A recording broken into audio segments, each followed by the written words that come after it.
కేటీఆర్ గారు ఏ అమృత్ 2.0 గురించి అయితే మాట్లాడుతుర్రో ఈ అమృత్ 2.0 కాంట్రాక్ట్ల బిడ్డింగ్ పోయిన సంవత్సరము సెప్టెంబర్లోనే జరిగింది.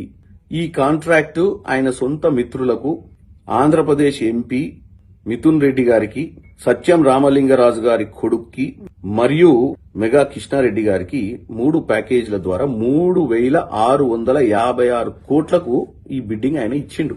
కాంగ్రెస్ ప్రభుత్వం వచ్చినాక రేవంత్ రెడ్డి గారు దీంట్లో ఏదో నెక్సెస్ ఏదో కార్టల్ ఫామ్ అయినట్టుంది, గ్రూప్ గా ఫామ్ ఏదో సమ్ తప్పిదాలు జరిగినాయి ఈ కాంట్రాక్ట్ల అలాట్మెంట్ లో అని చెప్పి రీకాంట్రాక్ట్లకు పిలిచి ఇదే కాంట్రాక్ట్ ని 3,602 కోట్లు అంటే 54 కోట్లు తగ్గించి మరీ కాంట్రాక్ట్ల అలాట్మెంట్ చేశారు. అంటే పబ్లిక్ పైసలు, గవర్నమెంట్ పైసలు 54 కోట్లు సేవ్ చేయడం జరిగింది ఈ గవర్నమెంట్ లో. ఇప్పుడు కేటీఆర్ కి సమస్య ఏంది? ఆల్రెడీ కమిషన్ ముట్టిన ప్రాజెక్టులు వాళ్ళ చేతులకి వెళ్లి పోవడం ఒకటి మింగుడు పడతలేదు.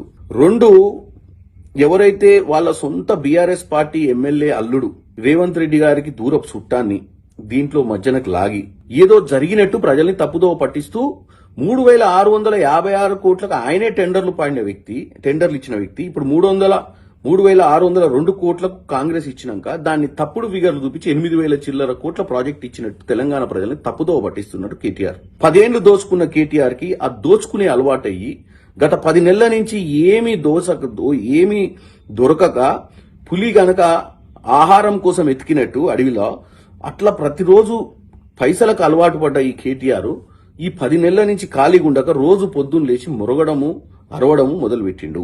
నేను ఒకటే చెప్తున్నా, మీరు 3,656 కోట్లకు ఇచ్చింది 3,602 కోట్లకు ఇచ్చిన తెలంగాణ 54 కోట్లు మిగిలి ఇచ్చిందన్న విషయాన్ని తెలంగాణ ప్రజలకు తెలియజేయడం మా లక్ష్యం. నువ్వు రోజు ఇలా తెలంగాణ ప్రజల్ని తప్పుతో పట్టియకుండా నువ్వు ఒక మంచి అపోజిషన్ లీడర్ గా అపోజిషన్ రోల్ ప్లే చేసి తెలంగాణ మంచి కోసం ఆలోచించు. డబ్బుల కోసం 10 ఏళ్లు దోచుకొని 7 లక్షల కోట్లు అప్పు చేసిరు తెలంగాణకి, ఇంకా సరిపోదని చెప్పి ఇప్పటికీ ఏడవడం అనేది మానాలని కోరుకుంటున్నాను కేటీఆర్ గారు.